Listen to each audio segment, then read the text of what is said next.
Hello everyone, it is Judy, and that means it is 9 o'clock on a Monday night. Gee, the weeks go by really fast, don't they? Man, oh man, oh man. Anyway, tonight, sorry, I'm just moving this phone around a little bit. Tonight we are going to be talking about, there's Gina. Gina, would you like to come live with me tonight? What do you think about that?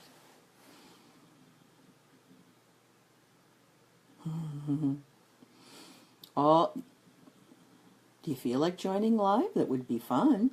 It's just a little tiny wee picture. You don't have to be worried about it.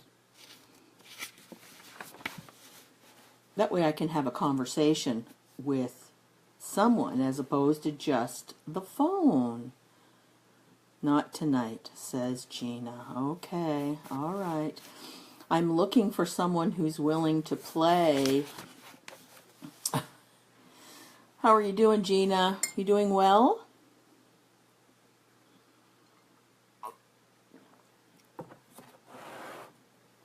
Yeah, okay. Good, good, good. Good, good. All right. Sunburned with flat hair from a ball cap. Yeah, no, I get it. Yep, I get it. Yeah, I have to go to extra effort to make sure that this lovely dew is all yippee before this. So anyway, let's get started with this whole idea of mindfulness and the creative process. So I'm always on the hunt for different ways to demonstrate how mindfulness is, hey Deb, how mindfulness is becoming, well, it's always been critical, but now we are a whole lot more open to the idea that there are different ways to trigger different activities, and one of them tonight we're going to talk about is creativity. And hey Deb, you want to come live with me? I'm harassing everybody. Nobody's going to want to come and watch this because I'm always harassing folks.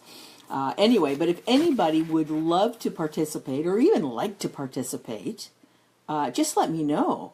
And there's Barb. Barb is really good. Barb, why don't you come live with me? You don't have to say anything. Just come live with me. And that way you can chat if you have an idea. Are you up for it, Barbie? You're a sport.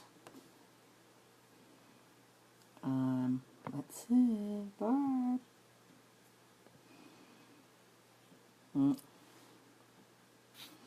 Can you bring your friend? Of course you can bring your friend. I'm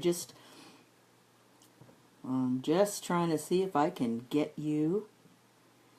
It says pin the comment, but I'm going to invite Barb Dorrington. Let's see. We're still in experimenting mode a wee bit with this. So we'll see if Barb is able to get onto the call, because I just invited her. All right. Mindfulness and the creative process. So it's not surprising that creativity is hugely impacted by your ability to achieve a mindful state. And there's a hi Dawn. There's also, there's a number of reasons why people don't think they're creative. And I want to dispel some of those false information that's out there. So many people think that to be creative, you actually have to produce something.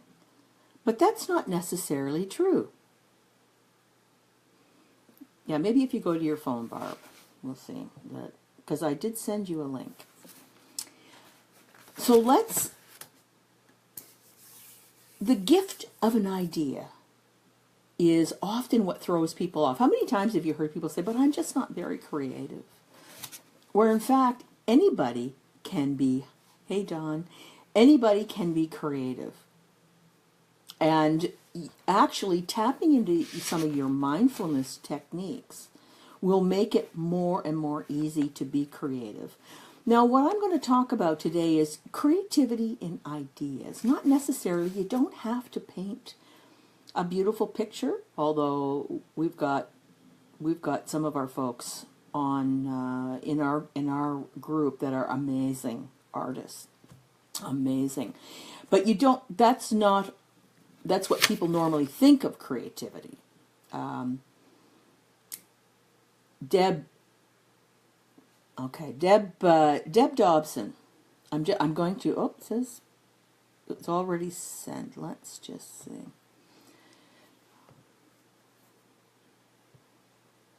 Invite to broadcast. Okay. So you gave me, I'm not speaking about you in the third person because you're on the call. And Barb is joining us. Hey there. Welcome, Barb. How are you? I'm good. We're talking about creativity. What have you got there?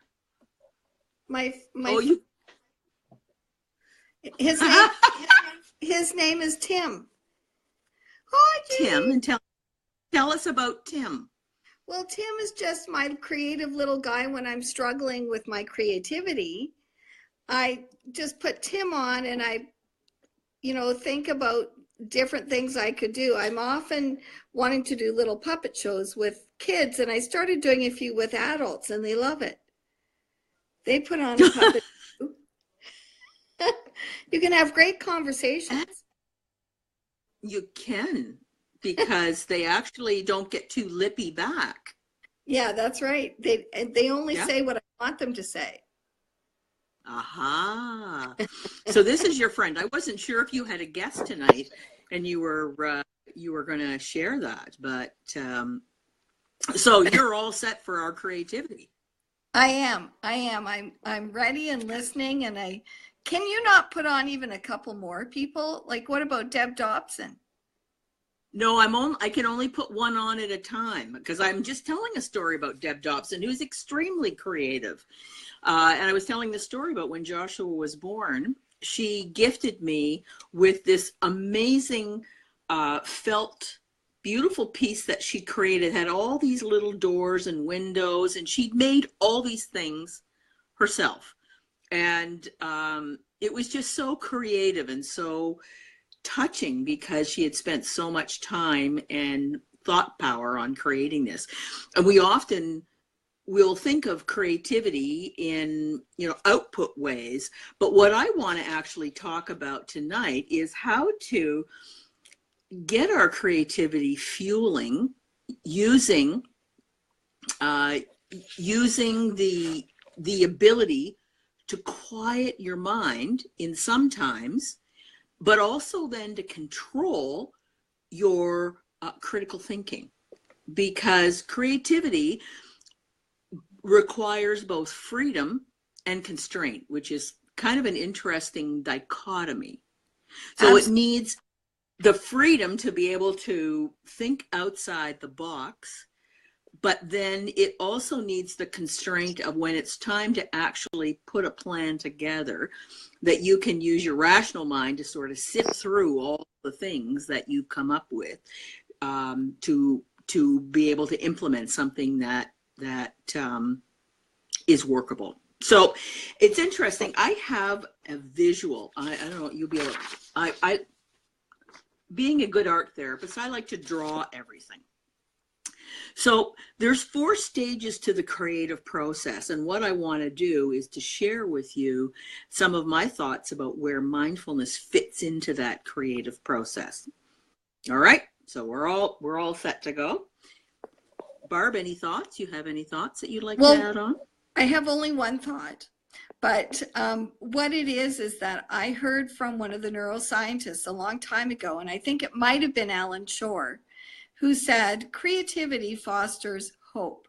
So in other words, if you can get to the creative stage, if you can actually do something creative, either with mindfulness or writing or journaling or drawing, like you have there, then it actually Yep. fosters hope. And that means that you have positive forward thinkingness.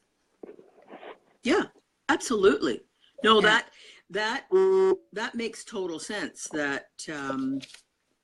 Yeah, no, I like that idea. And actually, there was a fabulous article that I was reading about one of the founders of the London School of Economics, and he was talking about how creativity in brilliance is important. And that very often one of the constraints of academic environments and some very large corporations is that they lose the creative side because they get so caught up in the financial formulas or some of the legal constraints that they have to deal with, that they forget that creativity is sort of the backbone of what innovation and what effective marketing and those kinds of things. So it was interesting because he wrote this in 1926.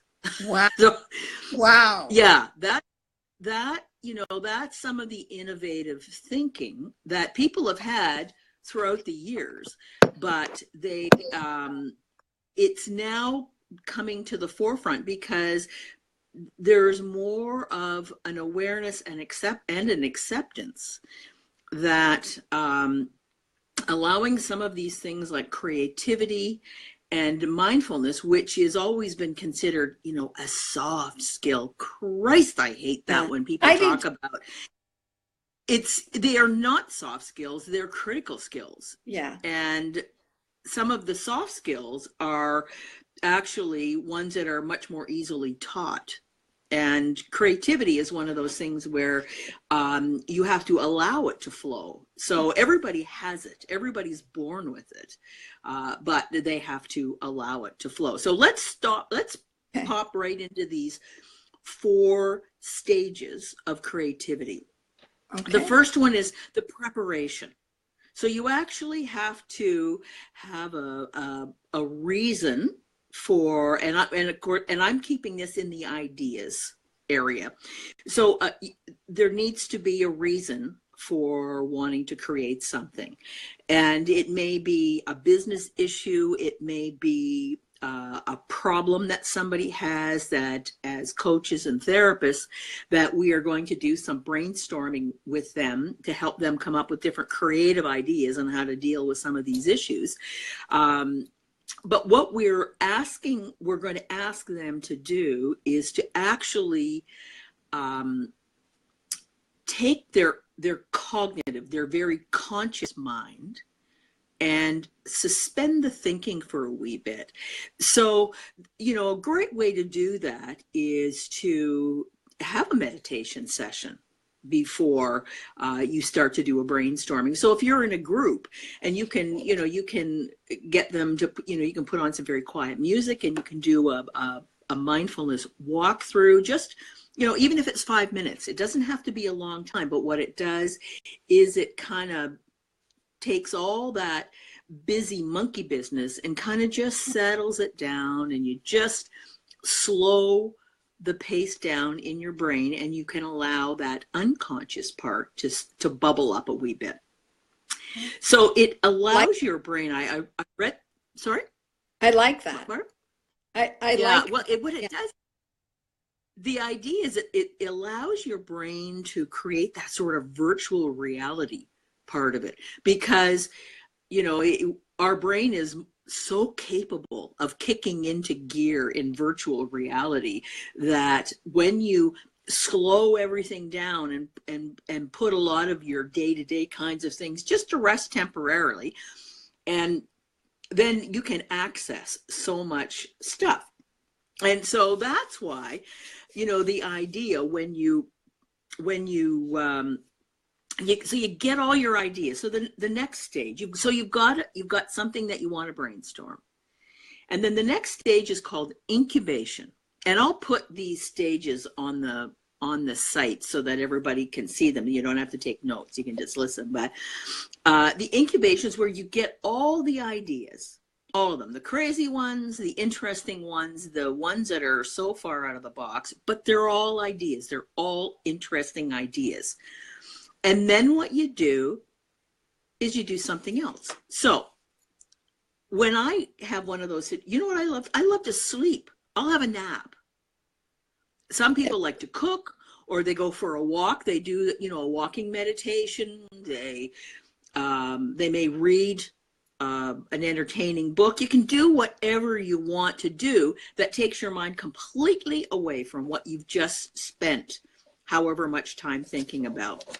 So I'm thinking, as a group activity, you start out with, you do a short mindful session, a mindfulness session. You get everybody kind of calm down and into a relaxed mode. Then you start with the Post-it notes and you stick them all on the wall, all these different ideas. And then you just walk away. You do something different. So you may do a team building activity. You may go for a walk somewhere. You may, God knows what. You're only limited by your creativity. The next stage, the third stage, is illumination.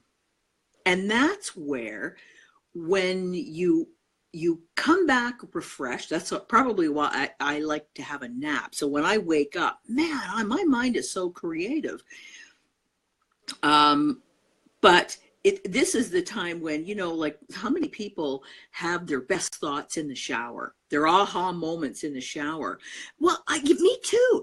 And part of that is because we've just had a refreshing sleep. Our mind is still not fully engaged in the busyness of the day. You're having a very nice physical sensation of warm water and those kinds of things. And all of a sudden, all these creative things are just popping out.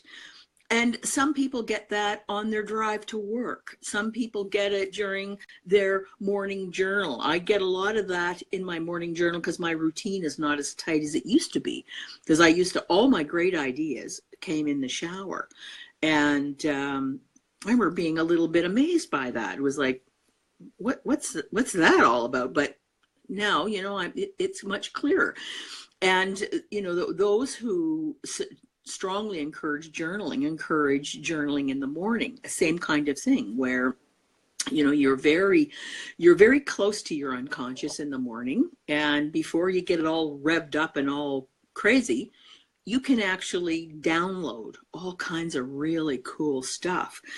And that is where we are at our most creative.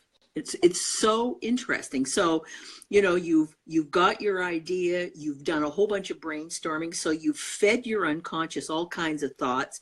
Then you let your mind marinate on it while you do something else. And then you come back and you think, okay, let's go, and you get this download of amazing stuff. Then there's the final stage, which is called the verification. And that is where you actually do a little bit of, you start to bring your mind back to what you can do and what's practical and what's enough of a bend that is acceptable, that might take you the distance you need to go. So there's a little bit of, so your rational mind comes back in, and that's that balance of creativity and the restraint.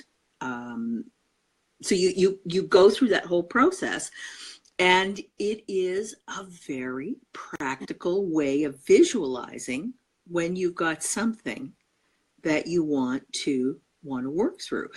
And when I've just started doing some laser coaching sessions with potential new clients, and I send them a list of things that I'd like them to think about the night before we do our session.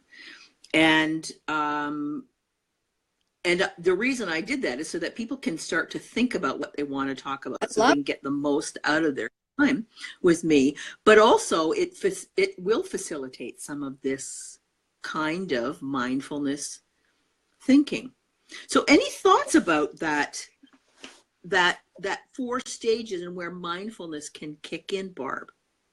I really like the fact that you give people a heads up to think about it, because Hmm. I honestly think whether it's coaching or counseling, that people come in and they think that something is going to be done to them. Right. And I still get a lot of people who are like that. But if you're sending them information like this, you're expecting them to be part of the process. Yeah, And so absolutely. they begin to understand that they really are part of the process. And Right. um, when you talk so personally about what works for you to get to the illumination stage, like whether that's the shower or having a little nap, which both are good for me, or just going for a walk around the block and just clearing my head, or going on my tricycle. What I like, know. but all of those things, like I really feel as you talk that if I was coming to you for coaching or counseling, that I'm a participant in it. I'm not just having something done to me. So that's what I Right. like about what you're presenting. Yeah. Yeah. And I think even as when I was doing therapy years ago, I remember talking to clients about, next week we're going to talk about this. So I'd like you to do a little thinking. And that was in line with the philosophy that we had, was that the family knows what the answer is, and we all have what we need. Sometimes we just need reminders, or we need someone to help remove the barriers. And when we're talking about creative thinking, there's so many things that get in the way. That whole fear of failure is like, Yeah. oh, how many times have you heard someone say, oh, I don't have a creative bone in my body? Yeah. It's not. Yes. It is just, it's a belief system and a fear that does not serve them well, and it gets in their way of allowing these four steps to activate. And I think that's why people do well in coaching sessions, and in some forms of therapy where there is, I'm not a real big fan of any kind of therapy or coaching where people tell other people what to do. Oh, I know. um, and there's still a lot of that out there, but our job is to draw out what people need and want, and they may not even realize they want it, but it's using their successes and their abilities. But they come into these sessions and they're thinking, oh, I'm not very creative. I've been told. I have a good story to tell you. When I was in like about grade 2 or 3, I was told I was not creative. Meanwhile, at a very young age, I'd started like 2 businesses. They happened to be picking worms to sell to fishermen. It was an entrepreneurial thing happening. I did that. I was very, very young. I might have been like 6 or 7. And I used to go and find golf balls in the swampy part of the golf course in Collingwood, because the golfers wouldn't want to go in there. They'd get their shoes, and so you put on the sun or the bug screen and you go in and you wash them off and you sell them back to them. It was very creative. Wow. But I was in a drawing. I was in one of the drawing class at school, and I had a ruler, and I put the ruler down and I drew a straight line with my 3 fingers. The 3 little, and the teacher said, "Judy, you can't even draw a straight line with a ruler." And I know, and it is, and she didn't mean anything by it. It was, she hadn't thought about it. It was true. I had drawn a straight line with 3 little fingers sticking out. But I did kind of take that with me, and I remember having to do a fair bit of learning how to draw and use color when I was in the art therapy training, and I was amazed at actually how good I got fairly quickly with some good training, Wow. and how much I enjoyed it. And so it's like, everybody can do this. It's just a matter of if you have the desire and you learn how to do it. But And if you other have hours, You need 10,000 hours to be an expert. Well, that. There's an element of that is true. Yes, I But actually that's a fantastic book. by the way, you mentioned the phrase laser coaching. Yeah, What is that? laser coaching, where I do 30 minutes, and we pick one thing. Well, I don't pick it; they pick it. What's one thing? And the three goals that we have of a laser session is to identify what success looks like in that area, to visualize it. And you would be amazed at how many people, when you say, like they say, well, I've lost my mojo. Well, what will it look like when you find your mojo? What does that look like? Well, I'm not sure. Well, then how will you know if you ever find the damn thing? Yeah. And so we get a visual. The second is we identify at least one or two blocks that they've been using to keep their mojo out of sight. And the third thing is I ask them very clearly and very distinctly about what is it you are going to do differently. I want to hear one thing, and I'm going to ask you the next time we have a laser session what you did. So I'm going to hold you accountable to that. And do you realize that within 30 minutes, the kinds of things you can accomplish? Imagine if you put more time into it. It goes on my belief that if you could do a lot of this yourself, you would have done it already. And some people, they need someone pushing them and challenging them, and holding their hand, but also holding them accountable. So that's what a laser session is. It's fast. There's no nonsense in it, and but it's there's creative. very specific. It's creative. It is. Well, and people, I find that, some folks, they're very, very busy. They don't have a lot of time. And, you give them 30 robust minutes and, they're tired. They're tired after that because you make them work. Yeah, I like it. Yeah. Is that something that you could ever apply into a coaching or a therapy session? You know what? As you talked, I thought so. I was thinking that there are people out there who are also very busy, and you could do the same thing in counseling. You could take one particular issue or concern and have them imagine success with that concern.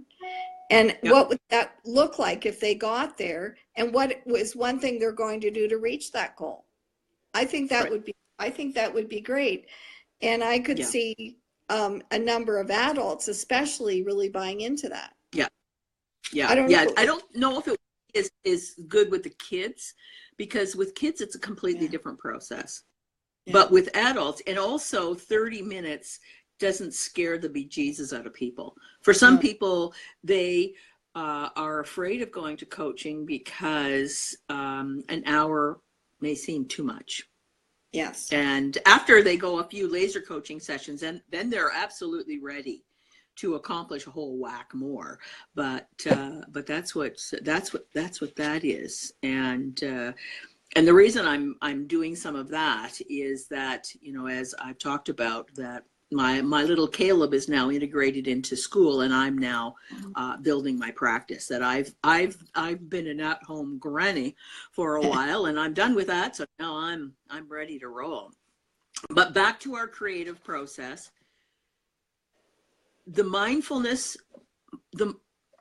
this information on the creative process and where mindfulness steps in, the key things that I took away from it that I wanted to share in terms of the work that I did in preparing for this is, firstly, is being able to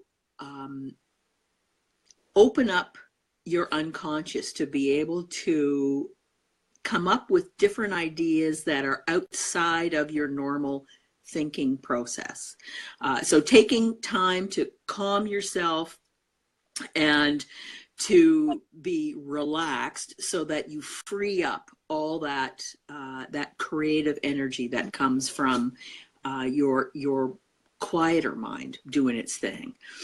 And then and then being able to, you know, just write all these different ideas and write them down. That's why I love post-it notes on walls. I just love that idea.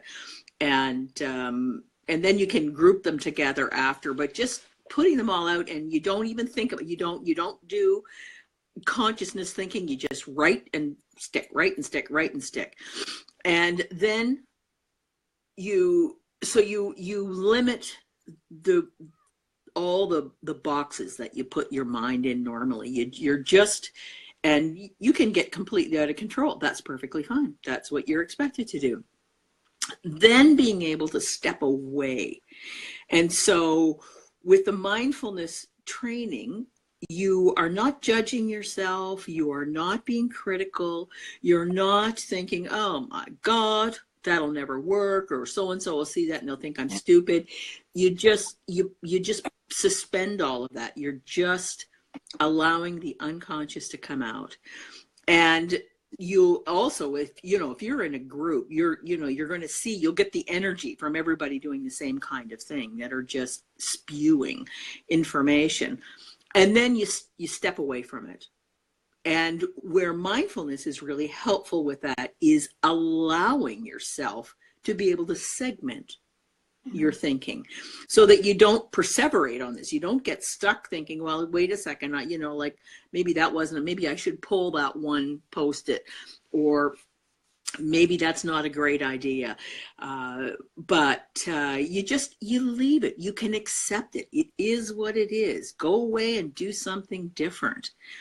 And then when you come back to it, then when you start to the illumination, you start to look at some of these ideas, and they definitely will stimulate other thoughts that you just didn't have enough time to think about. And you're just in this creative vortex of energy that's going around, and you don't have all the natural, what seems to be, you don't have all that critical voice always chirping away at you. So if a critical voice does come in and decide it wants to, rain on the parade, you have a much easier time of quieting down and okay, yep, let it go, like a cloud. Forget it. Yeah. It's just a thought. It's not reality. It's a thought. I was visualizing floating by as you were talking, just I'll grab that one, or I'll grab that one. I'll let that one go. Yeah, you bugger off. I'm not interested in it. And then when you get to that final stage where you start pulling ideas together, and you're more satisfied with yourself because you've not limited your thinking in any part of the process. You've not completely emotionally abused yourself about your lack of creativity or your lack of new ideas or whatever. And then you can culminate the ideas. You pull some restraint together and come up with a plan. And so I had never really thought as much about the way creativity works and how you can really make the mindfulness part kick in. Yeah. It's amazing. Yeah. No, I really like this idea. I like this approach. It's new to me.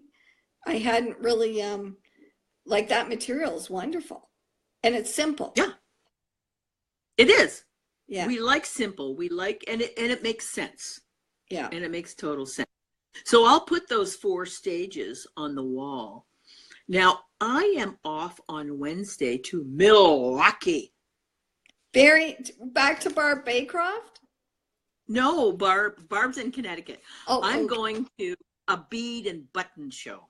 Oh, yes. Wonderful. So I'm going to get my jewelry gal on. Very nice. I'll be looking for beautiful stones to make malas and bracelets. So that's what I'm doing there. I'm gone till next Monday. So I won't be having a session next Monday because I'll be traveling, and but likely what I'll do is I'll put up a little video sometime during the week. And now I did a big presentation last week, and I wore your bracelet. And how did it go? You know, it was interesting. There was one person in the audience who kept asking me medical questions about trauma. And I'm not a doctor, I'm not a psychiatrist. And I was trying to say that.